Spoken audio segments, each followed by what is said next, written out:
퇴직금 4억 아들에게 모두 줬더니 제가 수술이 필요할 때는 엄마 노후 준비도 안 하시고 뭐 하셨어요? 라는 말만 돌아왔습니다. 이제는 매일 진통제로 버티는 제 모습이 너무 서럽습니다. 안녕하세요.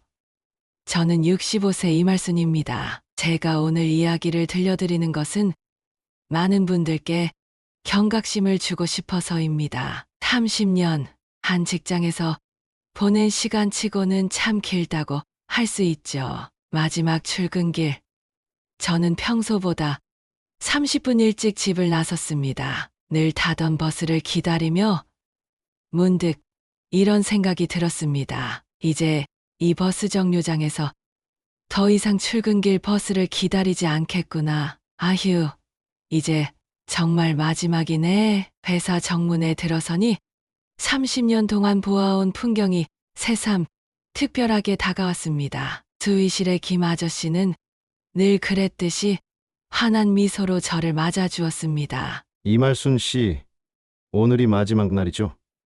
그동안 수고 많으셨습니다.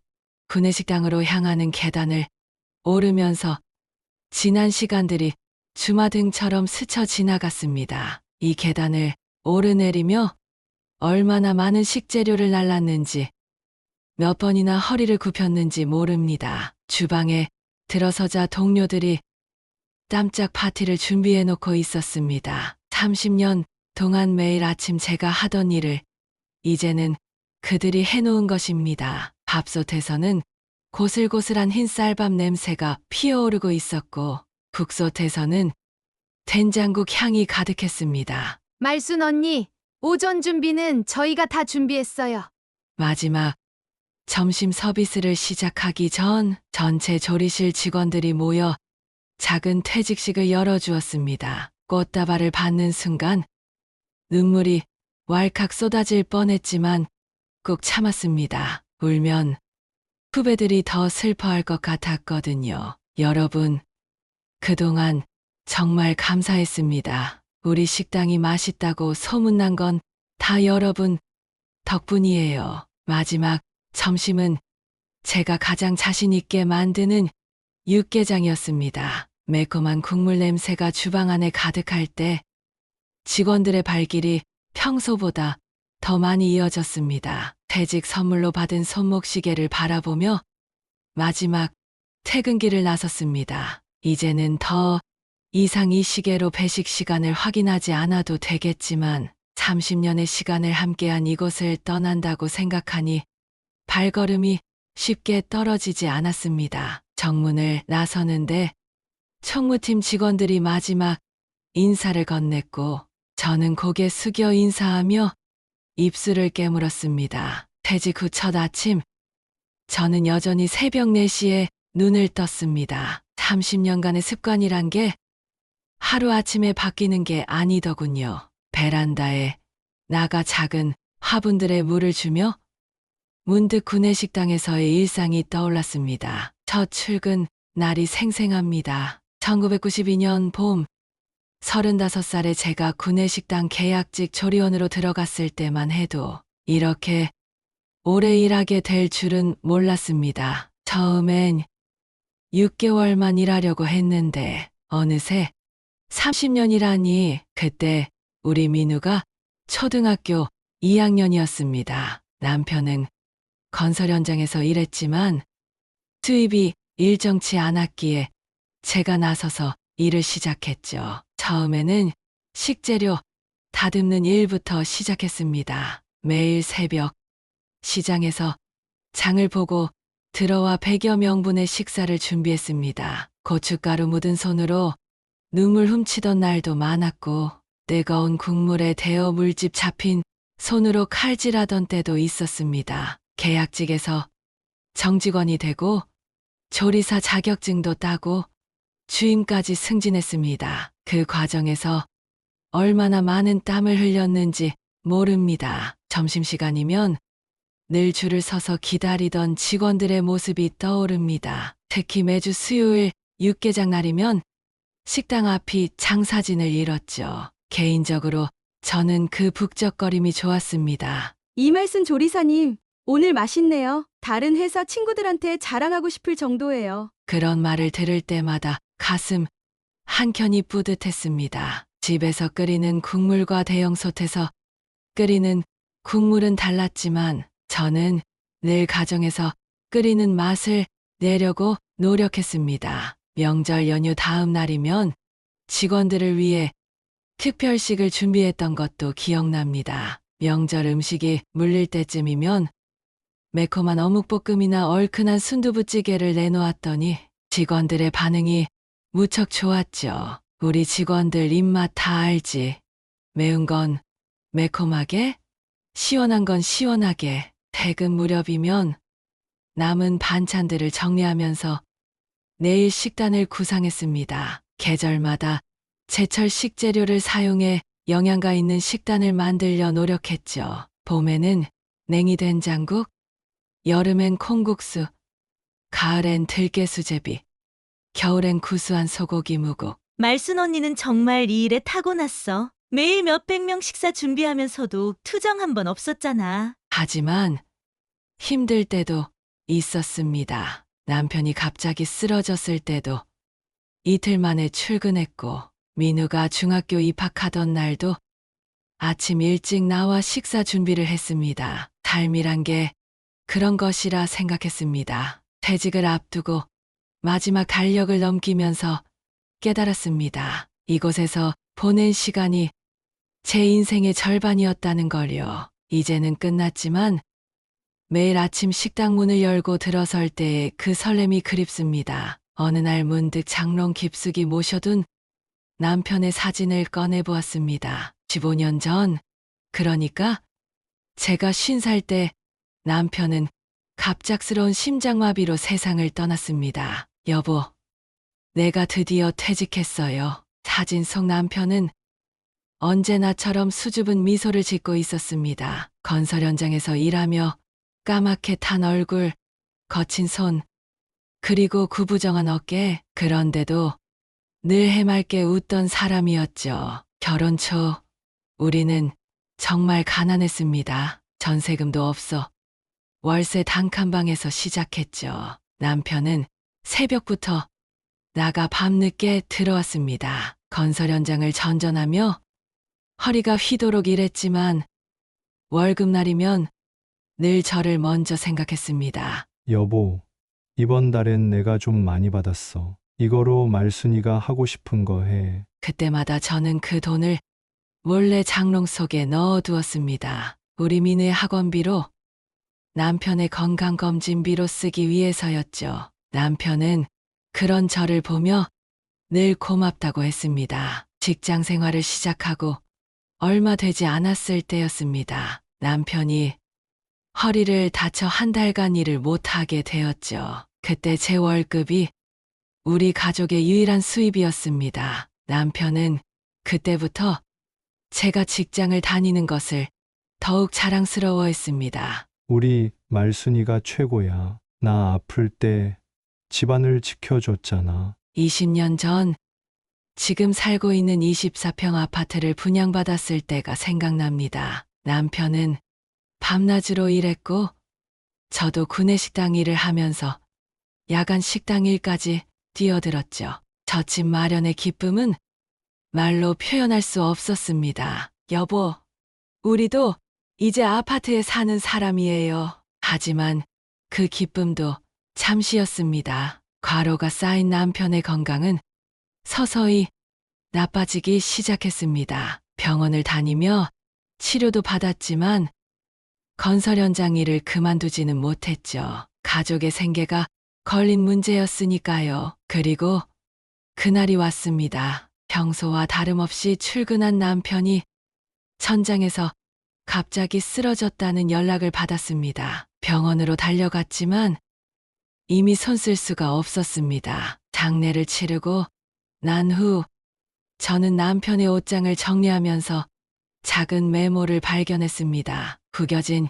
영수증 뒷면에 남편이 깨깨 적어놓은 글이었죠. 말순아, 미안하다. 너무 일찍 가게 되어서. 하지만 걱정하지 마. 너는 강하니까 잘 살 수 있을 거야. 민우도 잘 키워줘서 고맙다. 사랑한다. 아마 남편은 본인의 죽음을 이미 예상했었나 봅니다. 그 글을 읽은 후 저는 더욱 열심히 일했습니다. 남편의 목까지 더 단단해져야 했으니까요. 구내식당에서 받은 월급으로 인우의 대학 등록금도 내고 조금씩 저축도 했습니다. 여보, 이제 퇴직금도 받았어요. 당신이 그렇게 바라던 것처럼 이제 민우한테 힘이 되어줄 수 있겠네요. 사진을 다시 장롱에 넣으며 생각했습니다. 남편이었다면 이 퇴직금을 어떻게 썼을까? 아마도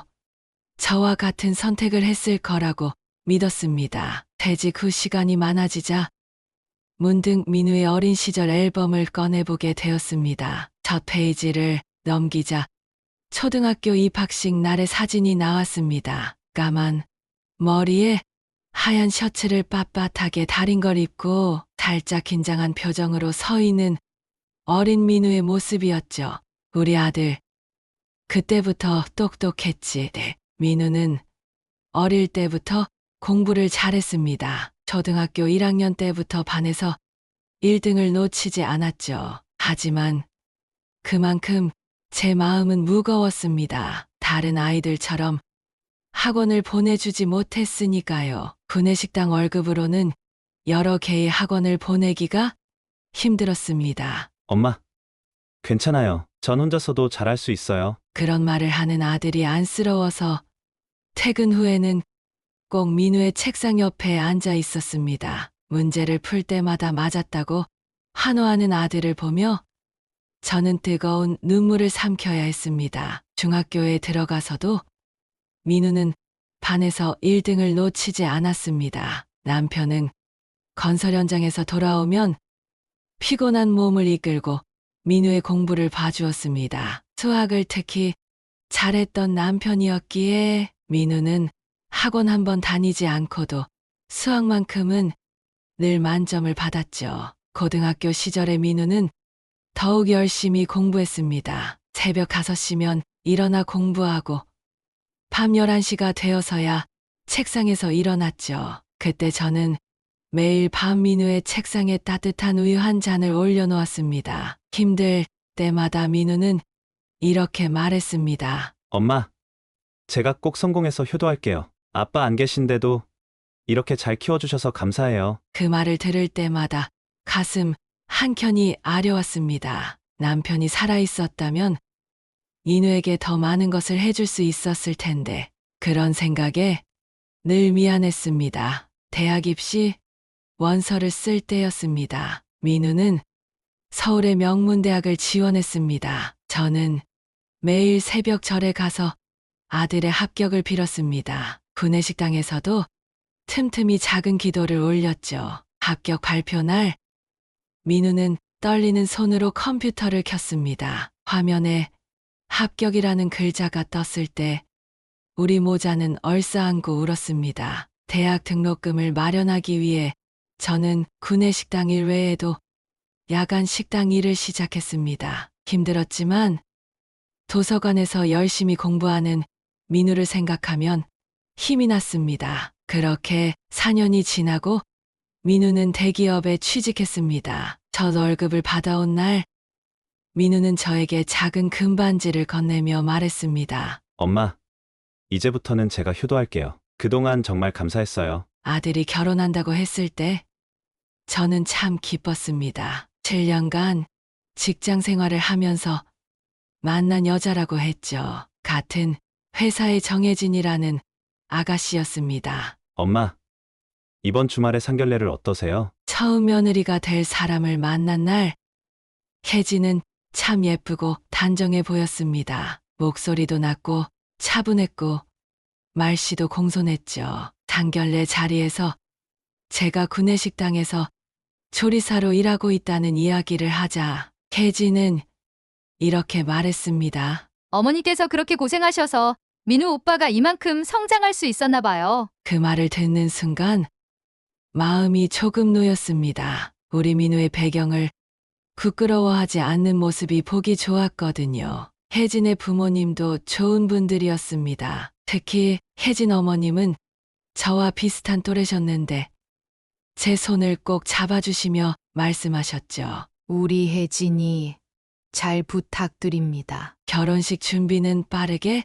진행되었습니다. 제가 모아둔 돈으로 예식장도 예약하고 예물도 해주었습니다. 신혼집은 신림동의 작은 전세였지만 새로 시작하는 젊은 부부에겐 충분해 보였습니다. 결혼식 날 저는 아침부터 눈물이 났습니다. 긴 턱시도를 입은 민우가 너무나 듬직해 보였거든요. 남편이 살아있었다면 얼마나 좋아했을까 하는 생각에 마음이 먹먹했습니다. 처음 한 달은 정말 좋았습니다. 주말마다 찾아와서 함께 식사도 하고 혜진은 제가 하는 음식을 배우고 싶다며 요리도 배웠죠. 어머님, 이 김치찌개 비법 좀 알려주세요. 민우 오빠가 어머님 김치찌개 생각난다고 하더라고요. 하지만 시간이 지날수록 미묘한 변화가 느껴지기 시작했습니다. 처음엔 작은 것들이었죠. 주말마다 오던 발걸음이 한 달에 한 번으로 줄어들었고 전화도 점점 짧아졌습니다. 어머님, 요즘 회사가 너무 바빠서요. 다음에 꼭 찾아뵐게요. 설날에 처음으로 며느리 집에서 명절을 보내게 되었을 때였습니다. 사도는 저를 보며 은근히 말씀하셨죠. 아들은 결혼하면 처가를 더 챙겨야 하는 법이에요. 요즘은 다들 그렇게 산다고요. 그때부터였을까요? 며느리의 태도가 조금씩 달라지기 시작한 것이 제가 전화하면 지금 바빠요 라는 말이 늘어났고 음식을 해다 주면 냉장고가 꽉 찼어요 라며 돌려보내곤 했습니다. 퇴직을 하고 얼마 지나지 않아 아들 부부가 저희 집을 찾아왔습니다. 엄마, 사실 드릴 말씀이 있어서 왔어요. 밥상을 차리며 들어보니 전세 계약이 곧 만료된다고 했습니다. 집주인이 전세금을 올려달라고 했는데 지금도 대출이자 갚기도 버거운데 전세금을 더 올릴 여유가 없다는 거였죠. 회사 동료들은 다들 신혼 때부터 자기 집이 있더라고요. 며느리의 말에 제 마음이 무거워졌습니다. 전세금 안 주면 이사해야 하는데 요즘은 전세가 월세로 다 바뀌고 있대요. 월세로 가면 매달 나가는 돈이 너무 많아질 것 같고. 아들의 급여 명세서를 보니 세금 떼고 320만 원 정도였습니다. 거기서 대출이자로 80만 원, 관리비와 공과금으로 40만 원이 나가고 나면 생활비가 빠듯하다고 했죠. 식사를 하면서도 이야기는 계속되었습니다. 주변 지인들은 다들 부모님 도움으로 신혼 때 집을 샀다는 이야기, 전세금이 자꾸 오르니 언제까지 이렇게 살아야 하나 하는 고민들. 엄마, 우리가 너무 무능한가요? 다들 집이 있는데. 그 말을 듣는 순간 가슴이 찢어지는 것 같았습니다. 제가 평생 모은 퇴직금이 생각났지만 그때는 아직 말을 꺼내지 못했습니다. 며느리는 밥을 먹다 말고 눈물을 보였습니다. 친구들은 벌써 둘째 계획인데 저희는 집 걱정에 아이도 가질 생각을 못하고 있어요. 그 말에 민우도 고개를 숙였습니다. 아이가 아직 없는 이유가 바로 이거였던 거죠. 경제적인 걱정 때문에 아이도 못 가지고 있었다니. 엄마가 너무 무능해서 너희한테 아무것도 해준 게 없구나. 퇴직금 통장이 자꾸 마음에 걸렸습니다. 4억이면 서울 외곽의 작은 아파트 하나 살 수 있을 텐데. 하지만 그건 제 노후 자금인데 그날 밤 아들 부부가 돌아가고 난 뒤 저는 밤새 잠을 이루지 못했습니다. 텔레비전에서는 서울 집값이 천정부지로 오르고 있다는 뉴스가 나왔습니다. 결국 다음 날 아침 저는 은행에 가서 퇴직금 통장을 확인했습니다. 4억. 제 인생에서 이렇게 큰 돈을 본 적이 없었죠. 장구 직원이 물었습니다. 어떻게 하실 건가요? 그 순간 남편이 살아 있었다면 어떤 선택을 했을까 생각했습니다. 아마도 남편이었다면 망설임 없이 아들에게 주었을 거라는 생각이 들었습니다. 아들한테 줘야겠어요. 이제 저한테는 국민연금도 있고, 그리고 난 아직 일할 수 있으니까요. 퇴직금을 전달하기로 한 날 아침부터 가슴이 떨렸습니다. 은행에서 통장을 들고 나와 아들 부부의 전세집으로 향하는 발걸음이 무거웠습니다. 이게 맞는 걸까? 지하철을 타고 가면서도 계속 고민했습니다. 하지만 전세 계약 만료일이 얼마 남지 않았다는 생각에 마음을 다잡았습니다. 신림동 골목길을 걸으며 아들 부부의 반응을 상상했습니다. 현관문을 열어준 건 며느리였습니다. 어머님, 오늘 갑자기 무슨 일로 오셨어요? 거실에는 전셋집 광고 전단이 여러 장 놓여 있었습니다. 아들과 며느리는 주말마다 집을 보러 다녔다고 했습니다. 하지만 전세금이 감당할 수 없을 만큼 올라 답이 없다며 한숨을 쉬었죠. 민우야, 엄마가 너희한테 줄 게 있어서 왔어. 통장을 꺼내려는 순간 손이 떨렸습니다. 이 돈이면 제가 앞으로 살아갈 마지막 희망이었는데, 하지만 아들 부부의 걱정 가득한 얼굴을 보니 마음을 다잡을 수 있었습니다. 이거 엄마 퇴직금이야. 너희 집 사는데 보태. 통장을 건네자 민우는 깜짝 놀란 표정을 지었습니다. 엄마, 이걸 어떻게? 이건 엄마 노후자금인데. 하지만 며느리의 반응은 달랐습니다. 통장을 받아들고 잔액을 확인한 혜진의 눈이 커졌습니다. 어머, 이 정도면 강동구나 노원구 쪽에 중소형 아파트를 볼 수 있겠네요. 정말 받아도 될까요? 나중에 꼭 효도하겠습니다. 저는 강한 척 웃어 보였습니다. 엄마는 아직 일할 수 있고 연금도 있잖아. 너희가 잘 사는 게 엄마한테는 가장 큰 효도야. 며느리는 바로 부동산 어플을 열어 매물을 검색하기 시작했습니다. 아들은 제 손을 꼭 잡았습니다. 엄마, 정말 감사합니다. 이제 아이도 가질 수 있겠어요? 그 말을 듣는 순간 제 결정이 옳았다는 생각이 들었습니다. 비록 제 노후는 조금 불안해졌지만 손주 얼굴도 볼 수 있을 거란 희망이 생겼으니까요. 어머님, 이제 저희가 어머님 모시고 살면 되죠? 큰 평수로 알아볼게요. 집을 나서면서 민우가 제 등을 꼭 안아주었습니다. 엄마, 진짜 감사해요. 평생 잊지 않을게요. 그날 밤 텅 빈 통장을 보며 마음이 심란했습니다. 그동안 모은 돈을 하루 만에 다 내어주고 나니 막상 두려움이 밀려왔습니다. 하지만 아들이 한 약속을 믿기로 했습니다. 남편의 사진 앞에서 혼잣말을 하며 이제는 정말 열심히 일해야겠다고 다짐했습니다. 퇴직금을 전달하고 며칠 뒤부터 아들 부부의 집 구하기가 시작되었습니다. 처음에는 제가 함께 가보겠다고 했지만 며느리가 먼저 둘러보고 좋은 매물이 있으면 연락하겠다며 저를 말렸습니다. 어머님, 저희가 알아보고 좋은 곳 있으면 모시고 가볼게요. 왔다 갔다 하시기 힘드실 거예요. 한 달 정도 지났을까요? 아들에게서 전화가 왔습니다. 엄마, 노원구에 좋은 매물이 나왔어요. 32평인데 가격도 괜찮고 학군도 좋대요. 설레는 마음으로 아들이 알려준 아파트를 보러 갔습니다. 2호선 역에서 도보 10분 거리였고 주변에 큰 마트도 있었습니다. 제법 괜찮아 보였죠. 하지만 집을 둘러보는 내내 며느리의 표정이 밝지 않았습니다. 32평이면 좀 작지 않나요?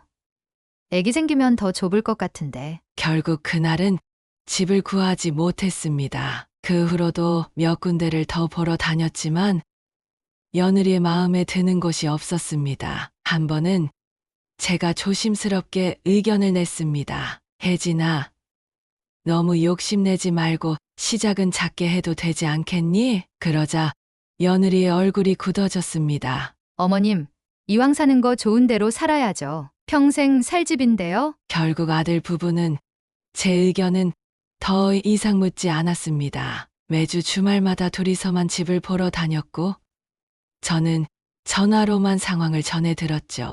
2달이 지났을 때, 드디어 아들이 기쁜 소식을 전했습니다. 엄마, 마침내 찾았어요. 42평이고 올리모델링한 집이에요. 가격이 좀 있지만 대출 더하면 될 것 같아요. 집을 보러 갔을 때, 처음으로 며느리의 표정이 밝았습니다. 강동구의 고층 아파트였는데, 전망도 좋고, 인테리어도 훌륭했습니다. 어머님, 여기 너무 좋지 않아요?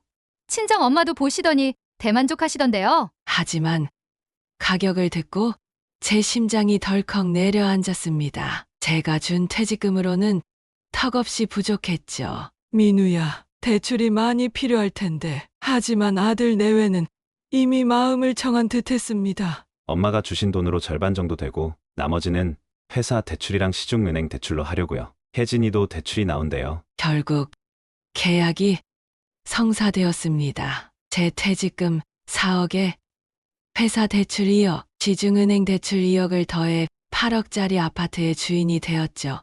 입주하는 날, 며느리는 친정 식구들을 불러 집들이를 했습니다. 저는 초대받지 못한 걸 나중에 알게 되었습니다. 여보, 우리 돈으로 저렇게 좋은 집을 샀는데 나는 왜 이렇게 허전할까요? 그때는 몰랐습니다. 그 집이 나중에 저를 더욱 외롭게 만들 거라는 걸. 제가 평생 모은 돈으로 산 그 집에서 제가 가장 서러운 대접을 받게 될 줄은요. 엄마, 나중에 초대할게요. 지금은 새 집이라 정리할 게 많아요. 아들 부부가 새 집으로 이사한 지 2달이 지났을 무렵이었습니다. 그날도 평소처럼 새벽에 일어나 절반 정도 남은 김치를 담그려고 했습니다. 퇴직금을 모두 주고 난 후라 식재료도 아끼면서 살았죠. 배추를 절이려 구부린 순간 갑자기 허리에 찌릿한 통증이 왔습니다. 30년 구내식당 일을 하면서 늘 허리 통증은 있었지만 그날은 달랐습니다. 그대로 주저앉고 말았습니다. 일어나려 해도 허리가 말을 듣지 않았죠. 주방 바닥에 엎드린 채로 얼마나 있었을까요? 시계를 보니 새벽 5시였습니다. 휴대폰이 식탁 위에 있었지만 손이 닿지 않았습니다. 몸을 조금만 움직여도 찌릿한 통증이 전신을 관통했습니다. 그 순간 처음으로 제가 혼자라는 게 실감났습니다. 남편이 살아있었다면 지금쯤 119를 불렀을 텐데, 아들이 가까이 살았다면 당장 달려왔을 텐데, 주방 바닥에 엎드린 채로 1시간을 더 버텼습니다. 겨우 배추 사이에 손을 뻗어 휴대폰을 끌어당겼습니다. 아들에게 전화를 걸까 했지만 출근 시간에 방해될까봐 망설여졌습니다. 결국 아들이 아닌 옆집 김 할머니에게 전화를 걸었습니다. 다행히 새벽 산책을 나가시기 전이었죠. 이말순 씨, 그러고 있으면 어떡해요. 내가 119 부를게요. 구급차가 도착하고 응급실로 실려갈 때까지도 아들에게는 연락하지 않았습니다. 아침에는 회의가 있다고 했던 게 생각나서였죠. 응급실 의사는 제 상태를 보더니 고개를 절레절레 저었습니다. 허리 디스크가 심각한 상태네요. MRI 찍어봐야 할 것 같습니다. 의사의 말을 듣고 나서야 떨리는 손으로 아들에게 문자를 보냈습니다. 하지만 점심시간이 지나도 아들의 연락은 없었습니다. 나중에 알고 보니 중요한 회의가 있었다고 하더군요. 옆에서 김 할머니가 손을 잡아주셨지만 그 순간만큼 서러웠던 적이 없었습니다. 자식들 키우느라 평생 고생하더니 이렇게 혼자 아프기까지 아이고. 저녁이 되어서야 아들이 전화를 했습니다. 엄마, 죄송해요. 회의가 너무 많아서. 괜찮으세요? 그제야 눈물이 왈칵 쏟아졌습니다. 하지만 아들이 걱정할까봐 괜찮다고 대수롭지 않은 일이라고 둘러댔습니다. 괜찮아. 그냥 허리가 좀 아픈 거야. 너무 걱정하지 마. 그날 밤 병원 침대에 누워 천장을 바라보며 생각했습니다. 제가 퇴직금을 모두 준 것이 정말 잘한 일이었을까? 이렇게 아플 때 옆에서 돌봐줄 사람도 없이 앞으로 어떻게 살아가야 할지 응급실에서 하룻밤을 보내고 다음 날 MRI 검사를 받았습니다. 검사실에 들어가면서도 별거 아니겠지 하는 마음이었습니다. 30년 동안 허리 아픈 것과 함께 살아왔으니까요. 할머니, 움직이지 마시고 조금만 참으세요. 좁은 기계 안에 누워있는 동안 지난 날들이 떠올랐습니다. 구내식당에서 큰 솥을 들어올릴 때마다 아팠던 허리, 쉬지도 못하고 일했던 시간들, 검사 결과를 기다리는 동안 병실에서 혼자 있었습니다. 아들은 회사가 바쁘다고 했고 며느리는 전화도 받지 않았습니다. 오후가 되어서야 주치의가 병실을 찾아왔습니다. 이말수님, MRI 결과가 나왔는데 생각보다 상태가 좋지 않네요. 의사는 태블릿으로 제 MRI 사진을 보여주었습니다. 척추 사이의 디스크가 완전히 닳아 없어졌고 신경을 누르고 있다고 했습니다. 허리 디스크가 파열되어 있어요. 이 상태로는 보존적 치료만으로는 힘들 것 같습니다. 수술이 필요합니다. 그 말을 듣는 순간 온몸에 식은땀이 흘렀습니다. 수술이라니 퇴직금도 없는 상태에서 큰 수술을 어떻게 감당해야 할지 수술이라는 말에 눈앞이 캄캄해졌습니다. 한 푼이라도 아끼기 위해 그 흔하다는 실비보험도 들지 않았고 통장에는 생활비 100만 원이 전부였습니다. 수술 꼭 해야 하나요? 의사는 단호하게 고개를 끄덕였습니다. 이대로 두시면 다리가 마비될 수 있어요. 지금이라도 수술하면 일상생활이 가능하지만 시간이 지체되면 영구적인 장애가 올 수 있습니다. 떨리는 손으로 아들에게 전화를 걸었습니다. 민우야, 엄마가 수술을 받아야 할 것 같아. 전화기 너머로 들려오는 아들의 한숨 소리가 가슴을 찔렀습니다. 엄마, 저희도 지금 대출이자 갚기도 버거운데 조금만 기다려주세요. 그 말을 듣는 순간 제가 평생 모은 퇴직금을 모두 준 것이 후회되었습니다. 엄마가 다른 방법을 알아볼게. 전화를 끊고 한참을 울었습니다. 옆 침대에 할머니가 휴지를 건네주었습니다. 자식 때문에 속상하시죠? 저도 그래요. 그날 저녁 의사는 수술 날짜를 잡아야 한다며 다시 찾아왔습니다. 하지만 저는 돈이 없어 수술을 미룰 수밖에 없다고 했죠. 너무 오래 미루시면 안 됩니다. 최대한 빨리 결정하셔야 해요. 병실에 혼자 남아 창밖을 바라보며 생각했습니다. 평생 모은 돈은 아들 집 샀다고 써버렸고 이제는 수술비조차 없어 이렇게 알아누워야 하는 현실이 병원에서 퇴원한 지 일주일이 지났습니다. 진통제에 의존해 겨우 버티면서도 수술비 마련을 위해 용기를 내어 아들에게 다시 연락했습니다. 민우야, 엄마랑 잠깐 얘기 좀 할 수 있을까? 아들은 점심시간에 동네 분식집으로 찾아왔습니다. 허리가 아파 멀리 가지 못해 집 근처 분식집을 택했죠.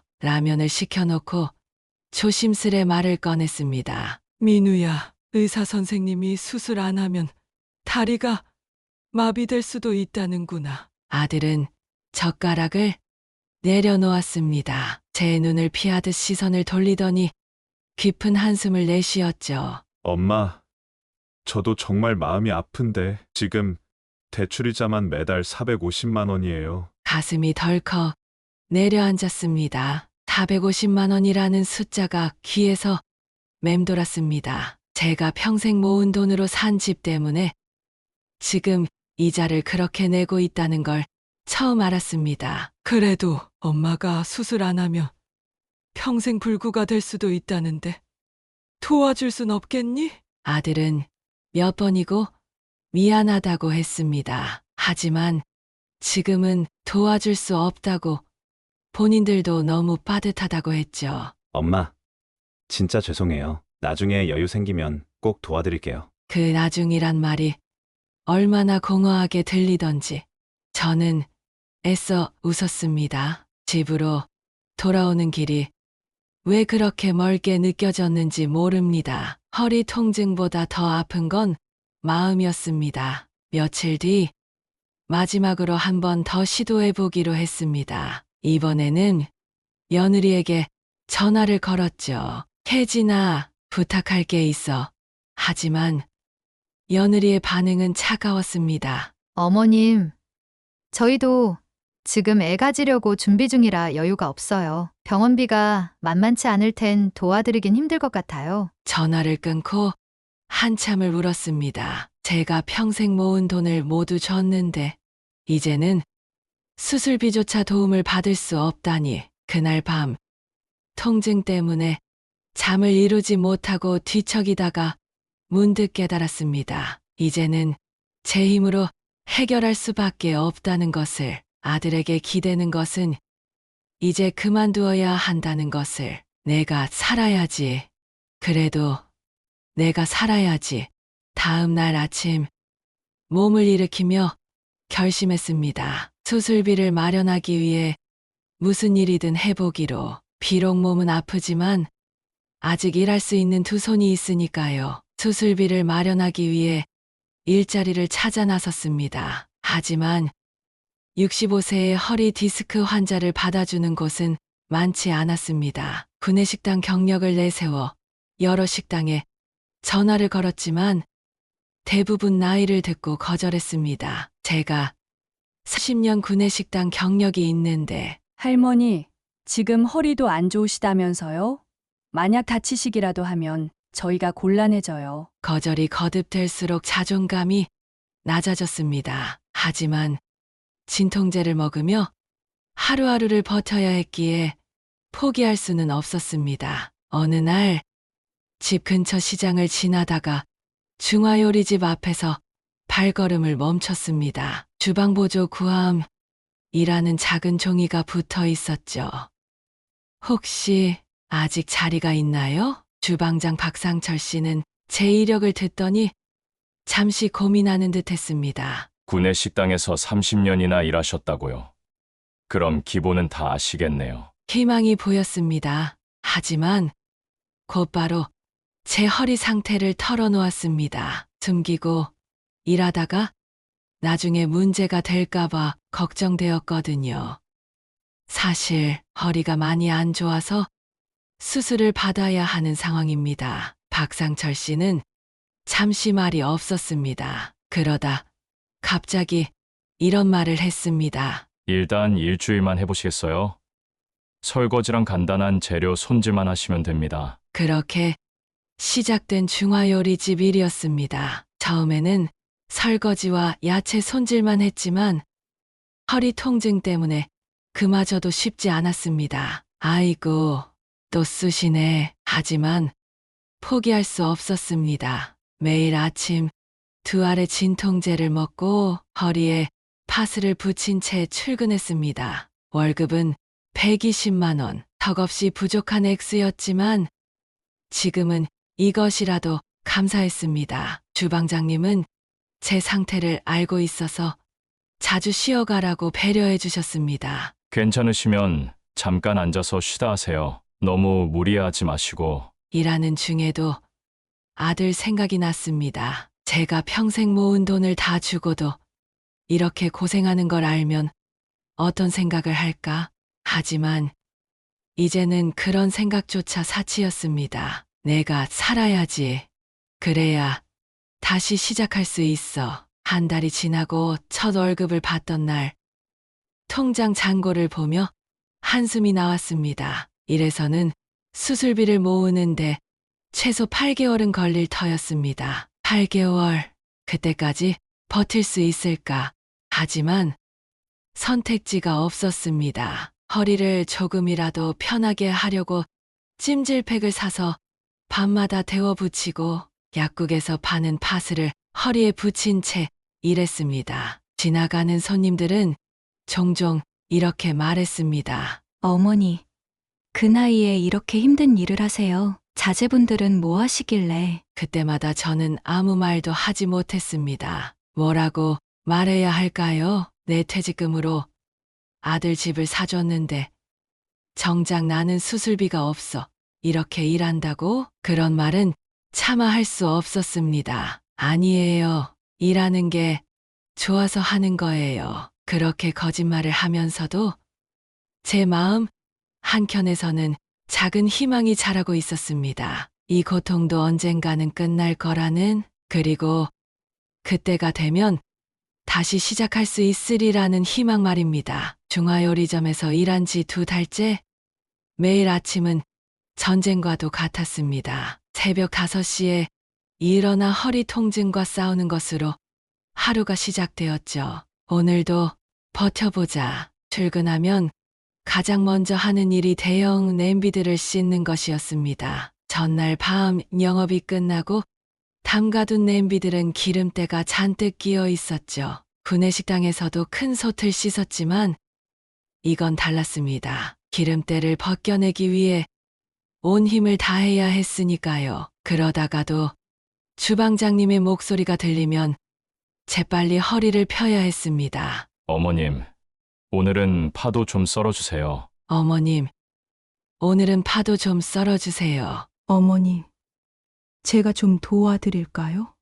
다른 주방 보조 아주머니가 걱정스러운 눈으로 저를 바라볼 때면 괜찮다고 웃어넘겼습니다. 남에게 피해를 주고 싶지 않았거든요. 아니에요. 제가 할 수 있어요. 점심 피크 시간이 지나고 나면 잠시 앉을 수 있는 시간이 생겼습니다. 주방 구석에 놓인 작은 의자에 앉아 허리를 펴면 온몸이 쑤시는 게 느껴졌습니다. 어머님, 식사하세요. 오늘은 짜장면이에요. 주방장님의 배려가 고마웠습니다. 하지만 첫 월급날 이후로 더욱 초조해졌습니다. 이대로는 수술비를 모으는데 너무 오래 걸릴 것 같았거든요. 주방장님, 혹시 야간에도 일할 수 있을까요? 박상철 씨는 걱정스러운 얼굴로 저를 바라보았습니다. 어머님, 낮에도 힘드신데 야간까지는 무리하시는 거 아닌가요? 하지만 저는 고집을 부렸습니다. 결국 야간 장사 때도 남아서 일하게 되었죠. 밤 11시까지 일하고 나면 걸어서 집에 돌아가는 길이 지옥 같았습니다. 하지만 저는 고집을 부렸습니다. 결국 야간 장사 때도 남아서 일하게 되었죠. 밤 11시까지 일하고 나면 걸어서 집에 돌아가는 길이 지옥 같았습니다. 집에 돌아와 겨우 씻고 나면 자정이 넘었습니다. 허리 통증 때문에 잠을 이루지 못하고 뒤척이다가 새벽 5시면 다시 일어나야 했죠. 아들에게 전화하고 싶은 마음이 간절했지만 참았습니다. 이런 제 모습을 보여주고 싶지 않았거든요. 그리고 어쩌면 이제는 기대하는 것조차 포기했는지도 모릅니다. 한 달이 더 지나고 받은 월급은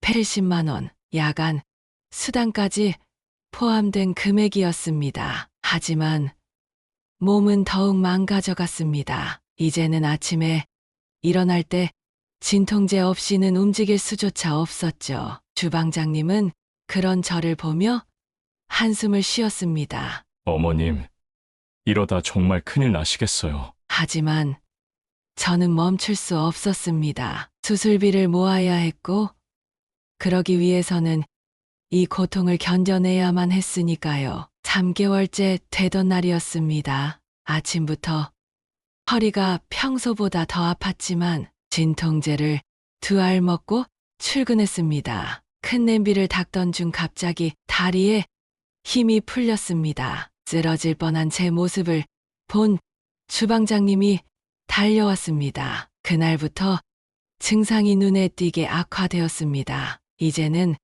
한쪽 다리가 저리고 당기는 통증이 계속되었죠. 화장실 가는 것조차 힘들어졌습니다. 주방에서 일하다 보면 오른쪽 다리가 마비되는 느낌이 들었습니다. 그럴 때마다 몰래 주방 구석에 기대서서 다리를 주물렀죠. 어느 날은 설거지를 하다가 접시를 떨어뜨렸습니다. 순간적인 다리 저림 때문이었죠. 깨진 접시 소리에 모두가 놀랐습니다. 이제 그만하셔야겠다고 주방장님이 말하셨지만, 하지만 저는 고개를 저었습니다. 깨진 접시를 치우면서도 눈물이 났습니다. 이제 손마저 떨리기 시작했으니까요. 밤에는 잠을 이루기가 더욱 힘들어졌습니다. 누워 있어도 통증 때문에 한숨도 잘 수 없었죠. 그래도 아침이면 어김없이 일어나 주방으로 향했습니다. 오늘도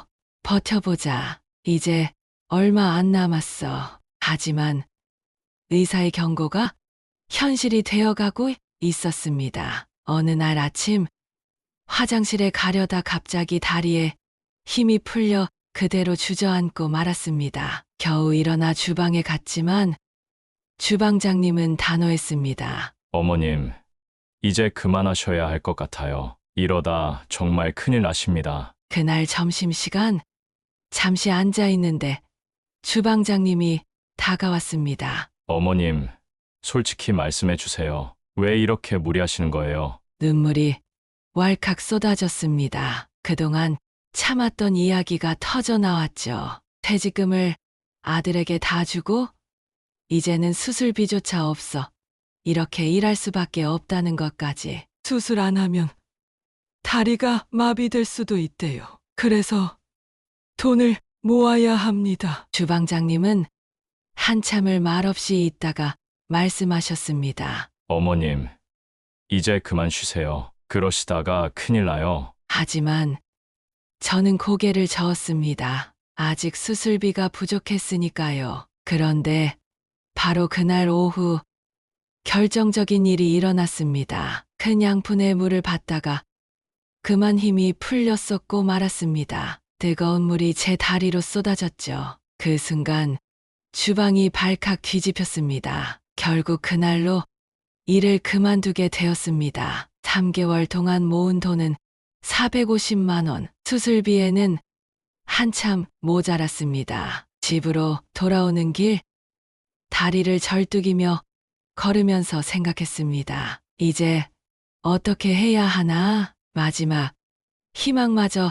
사라진 것 같았습니다. 중화요리점 일을 그만두고 일주일이 지났을 무렵 더 이상 미룰 수 없다는 생각이 들었습니다. 다리 통증이 점점 심해지고 가끔씩 저리는 증상도 나타났기 때문입니다. 마지막으로 한 번만 더 아들 집으로 가는 지하철에서 어떤 말을 해야 할지 계속 생각했습니다. 새벽부터 준비한 밑반찬 봉지를 들고 가면서도 자꾸 망설여졌습니다. 강동구의 고층 아파트 앞에 서자 가슴이 덜컥 내려앉았습니다. 제 평생 모은 돈으로 산 집인데 왜 이렇게 낯설고 두려운지 초인종을 누르고 한참을 기다려서야 현관문이 열렸습니다. 며느리는 제가 오는 걸 몰랐다는 듯 놀란 표정이었습니다. 어머님, 갑자기 무슨 일이세요? 거실에 들어서니 깔끔하게 꾸며진 인테리어가 눈에 들어왔습니다. 제 돈으로 산 집이 이렇게 좋은 곳이구나 하는 생각이 들었죠. 밑반찬 좀 해왔어. 냉장고에 넣어둘게.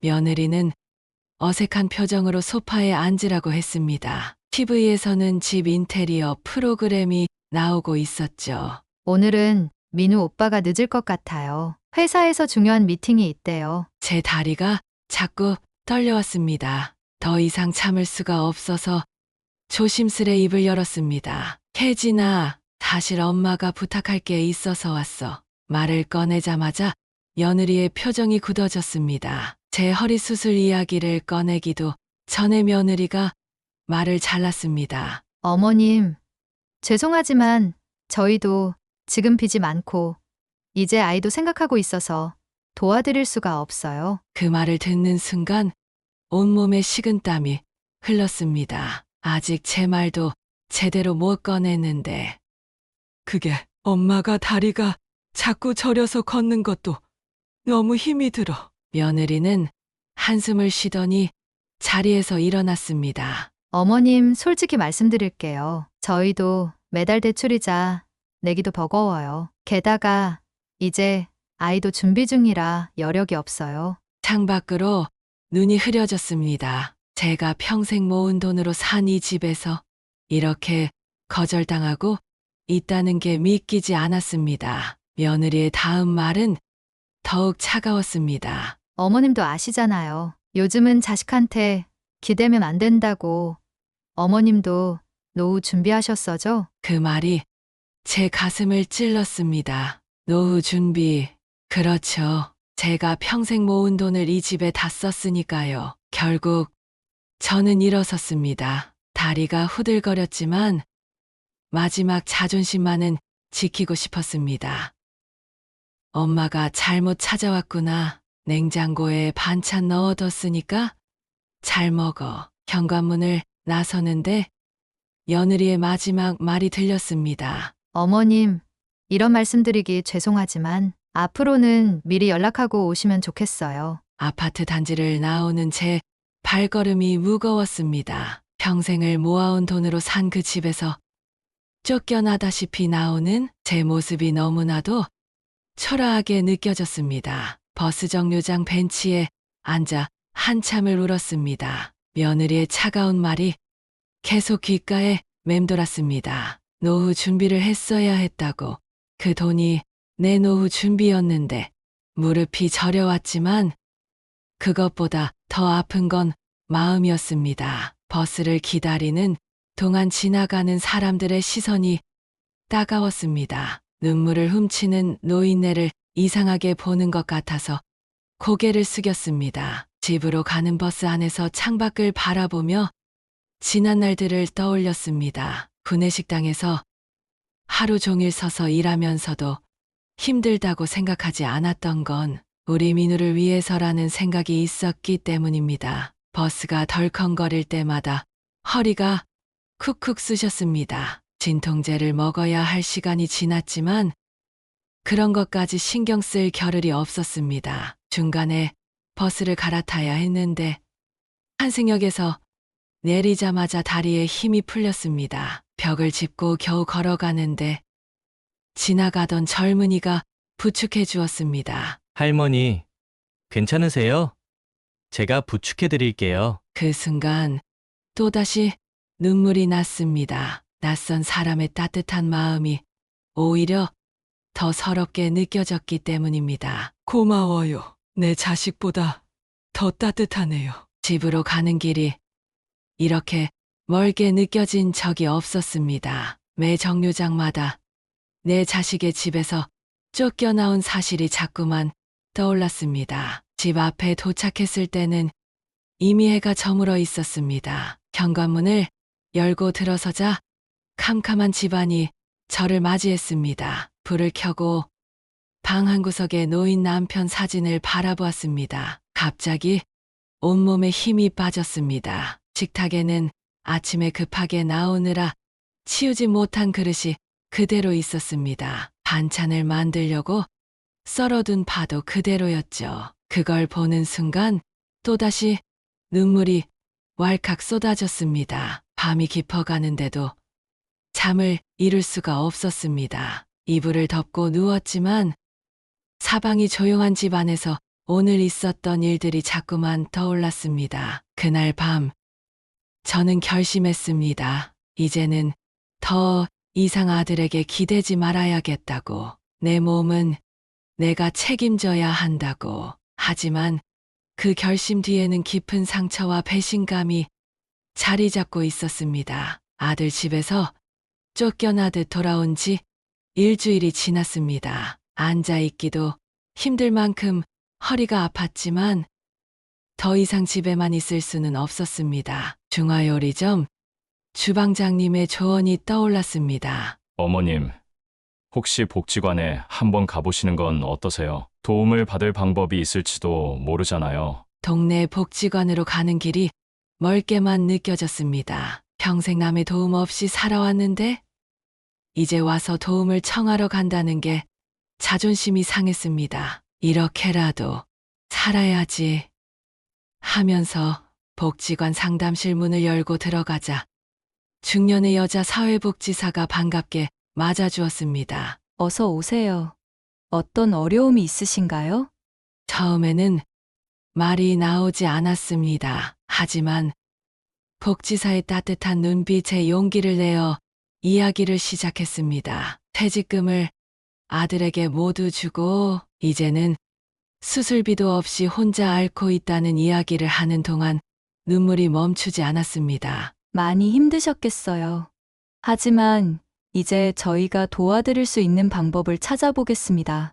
복지사는 제 이야기를 꼼꼼히 메모하면서 여러 가지를 물어보았습니다. 국민연금은 얼마나 받고 있는지, 다른 수입은 있는지, 현재 건강 상태는 어떤지. 일단 긴급 의료 지원을 신청해 보는 게 좋을 것 같아요. 그리고 법률 상담도 한번 받아보시는 게 어떨까요? 법률 상담이란 말에 놀랐습니다. 복지사는 조심스럽게 설명해 주었습니다. 증여한 재산이라도 생계가 어려워지면 일부를 돌려받을 수 있는 방법이 있다고요. 어르신의 권리를 찾는 것도 중요합니다. 자식이라고 해서 부모의 노후를 이렇게 방치해도 되는 건 아니에요. 그 말을 듣는 순간 마음 한켠이 아려왔습니다. 하지만 동시에 작은 희망도 생겼습니다. 복지사는 제 손을 꼭 잡아주었습니다. 어르신, 자식을 위하는 마음은 이해합니다. 하지만 어르신의 건강이 더 중요해요. 수술을 미루시면 더 위험해질 수 있어요.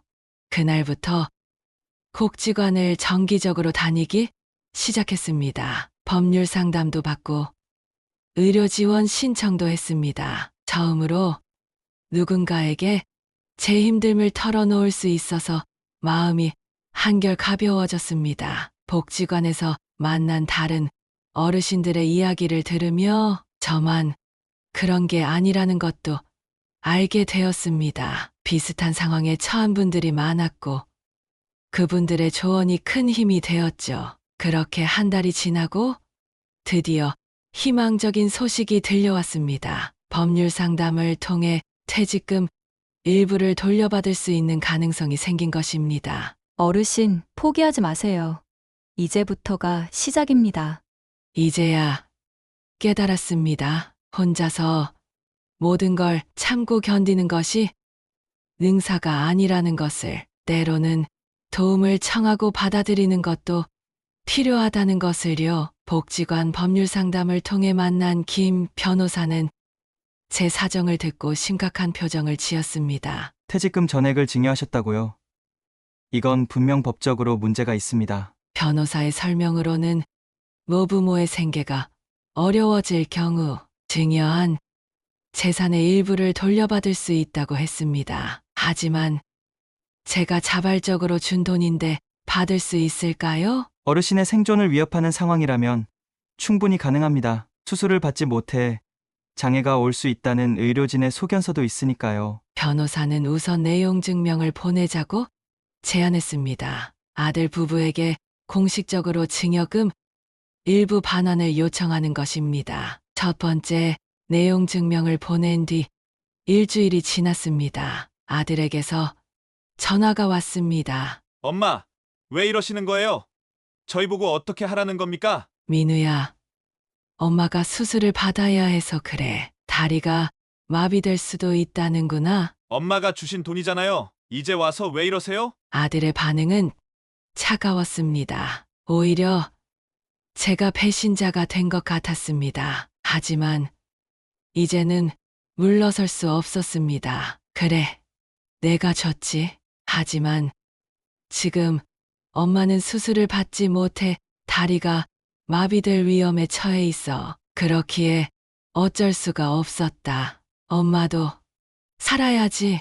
두 번째 내용 증명까지 보냈지만 이번에는 며느리 쪽 변호사에게서 답이 왔습니다. 증여는 자발적인 의사로 이루어졌으며 현재 대출이 있어 반환이 불가능하다는 내용이었습니다. 이제는 법원에 증여재산 반환 청구, 소송을 제기해야 할 것 같습니다. 소송을 준비하는 동안 복지관의 도움으로 긴급의료 지원을 받을 수 있었습니다. 최소한 당장의 통증은 조절할 수 있게 되었습니다. 법원에서 첫 변론이 열렸습니다. 아들 부부는 끝까지 나타나지 않았고 대리인만 참석했습니다. 피고 측은 원고의 긴급한 수술비 필요성을 인정하십니까? 현재 저희 의뢰인도 대출 상환에 어려움을 겪고 있어 반환이 어렵습니다. 하지만 판사님은 제 상황을 주의 깊게 살폈습니다. 증여자의 생존이 위협받는 상황이라면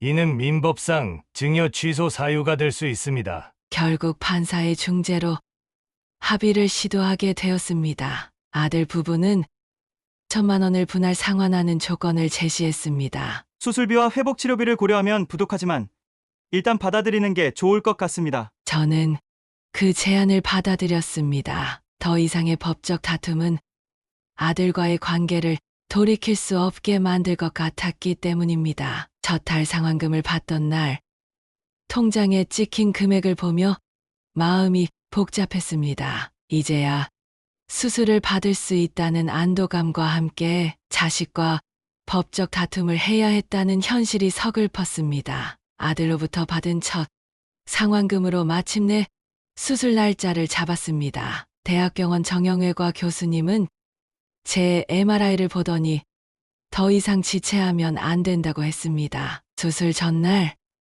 병실에 혼자 누워있으니 이런저런 생각이 교차했습니다. 30년간 구내식당에서 일하며 허리를 혹사시켰던 순간들, 퇴직금을 아들에게 주고 난 후의 일들, 그리고 법적 다툼까지 긴 시간 동안 참 많은 일이 있었습니다. 수술실로 들어가는 순간 의외로 마음이 평온했습니다. 이제는 제 몸을 돌볼 차례라는 생각이 들었기 때문입니다. 마취가 들어가기 전 주치의는 4시간 정도 걸릴 거라고 했습니다. 걱정 마세요. 잘 될 겁니다. 마취에서 깨어났을 때는 이미 저녁이었습니다. 허리와 다리는 여전히 감각이 없었지만 수술은 성공적으로 끝났다고 합니다. 회복실에서 중환자실로 옮겨질 때 간호사들이 조심스럽게 저를 돌봐주었습니다. 수술 후 3일째 되는 날부터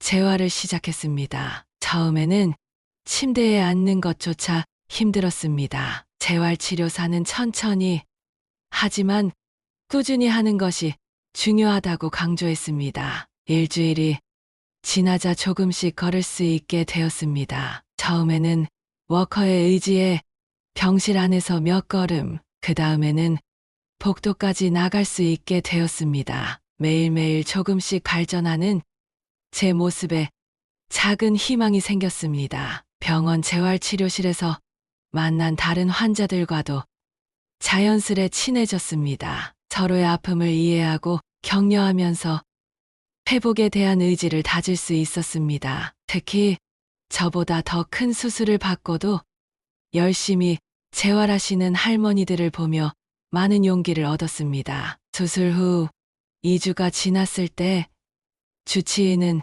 제 회복 상태에 만족스러워했습니다. 하지만 아직 갈 길이 멀다고 했습니다. 앞으로 6개월은 꾸준히 재활치료를 받아야 한다고 합니다. 태어나는 날 병실 창밖으로 따스한 봄 햇살이 들어왔습니다. 한 달 전만 해도 걷기조차 힘들었던 제가 이제는 제 발로 걸어 나갈 수 있게 되었습니다. 비록 지팡이의 도움을 받아야 했지만 이것만으로도 큰 진전이었습니다. 집으로 돌아와 보니 모든 것이 새롭게 느껴졌습니다. 작은 방에 설치한 안전바, 높이를 조절한 침대, 그리고 화장실의 미끄럼 방지 매트까지 복지관에서 도움을 받아 설치한 것들이었습니다. 매주 3번 동네 재활병원을 다니기 시작했습니다. 천천히 걷는 연습, 허리 근력 강화 운동,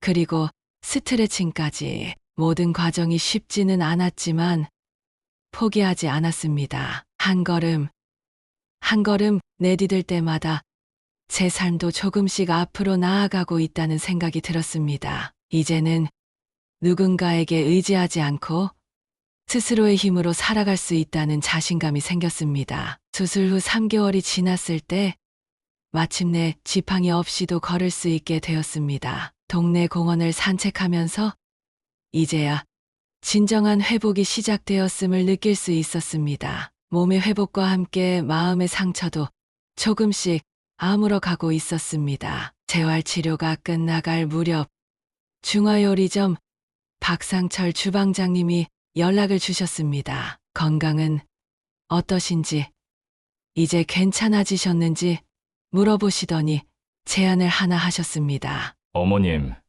이제 몸도 좋아지셨으니 우리 가게에서 다시 일해보시는 건 어떠세요? 이번에는 홀서빙 쪽으로요. 그의 제안에 처음에는 망설였습니다. 하지만 의사 선생님은 오히려 적당한 활동이 건강에 도움이 될 거라고 했습니다. 무엇보다 다시 일할 수 있다는 생각에 가슴이 벅차올랐습니다. 첫 출근 날 깔끔한 유니폼을 입고 거울을 보니 새로운 사람이 된 것 같았습니다. 구내식당에서 30년, 그리고 설거지로 시작했던 이곳에서의 시간들, 이제는 서빙을 하는 직원으로 일하게 되었습니다. 매달 200만 원의 급여에 국민연금 80만 원을 더하니 생활하기에 충분했습니다. 허리 수술 후 달라진 자세 덕분인지 서빙일은 생각보다 수월했습니다. 손님들도 친절한 서비스에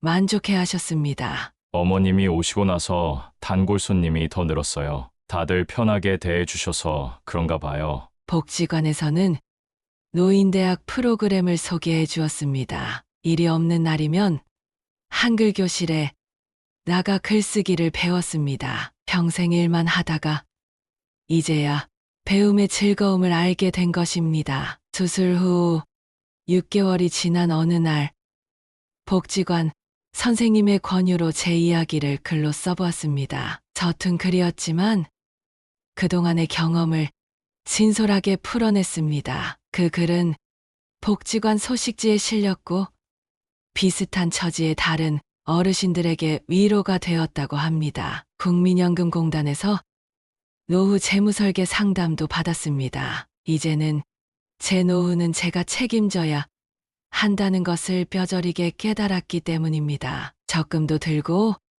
노후 의료비를 위한 보험도 가입했습니다. 1년이 지난 뒤 제 통장에는 작지만 의미 있는 금액이 모였습니다. 더 이상 누군가에게 기대지 않고도 살 수 있다는 자신감이 생겼습니다. 이제 저는 매일 아침 일찍 일어나 동네 한 바퀴를 돕니다. 허리 근력 운동도 빼먹지 않고 건강관리에도 신경 씁니다. 다시는 아프지 않기 위해서입니다. 아들과는 연락이 끊겼지만 그것도 인생의 한 부분으로 받아들이기로 했습니다.